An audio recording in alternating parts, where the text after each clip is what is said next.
Top quality और consistent performance के लिए सिर्फ सिल्वर पंप। टॉप क्वालिटी और कंसिस्टेंट परफॉर्मेंस के लिए सिर्फ सिल्वर पंप, नाम याद रखना।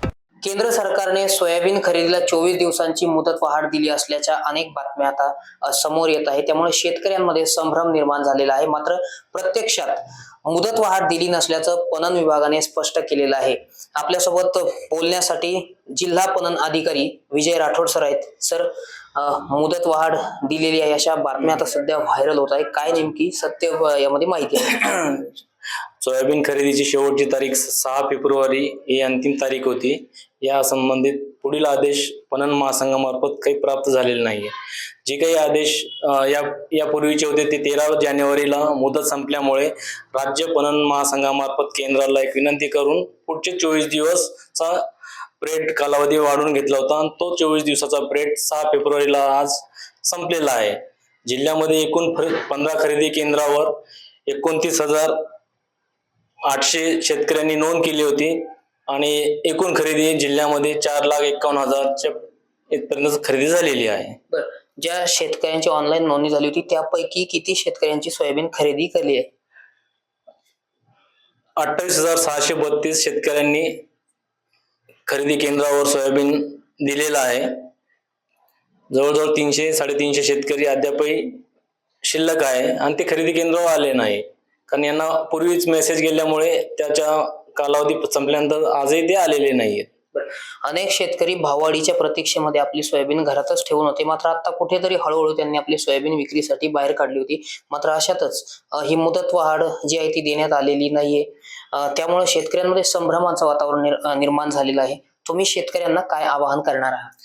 शेतकऱ्यांसाठी हे आव्हान राहील की राज्य शासनाने पूर्ण कालावधीमध्ये शेतकऱ्यांचा माल घेण्याचा प्रयत्न केलेला आहे।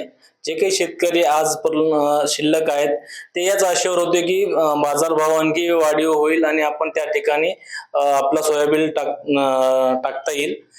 परंतु राज्य शासनाने जी काही 4,892 ची हमी भाव दरानुसार जी खरेदी झाली ती मोठ्या प्रमाणात विक्रमी खरेदी महाराष्ट्र राज्याने पूर्ण भारतामध्ये एका नंबरवर खरेदी केलेली आहे। आता खरेदी बंद झाल्यामुळे खासगी जे व्यापारी आहेत त्यांच्याकडे आता कमी भावाने ही सोयाबीन खरेदी केली जात आहे। त्यामुळे जे सोयाबीन उत्पादक शेतकरी आहेत ते प्रचंड चिंतेमध्ये आहे।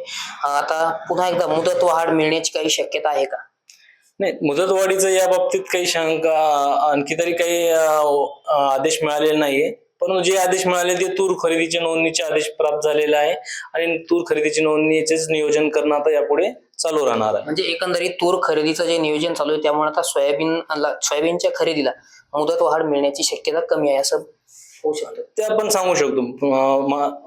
पणन महाराष्ट्र राज्य पणन संघाकडून काही पुढील आदेश आले की आपणास ते कळेल।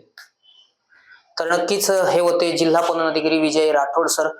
यावेळी त्यांनी शेतकऱ्यांना आवाहन केलेलं आहे की आता मुदत वाढ जी आहे ती वाढवून देण्याची शक्यता जी आहे ती कमी असल्याचं त्यांनी सांगितलेलं आहे।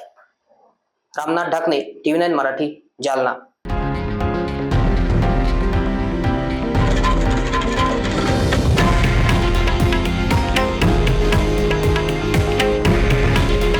हे आहे देशातील नंबर 1 न्यूज नेटवर्क आणि आपण पाहत आहात TV9 मराठी।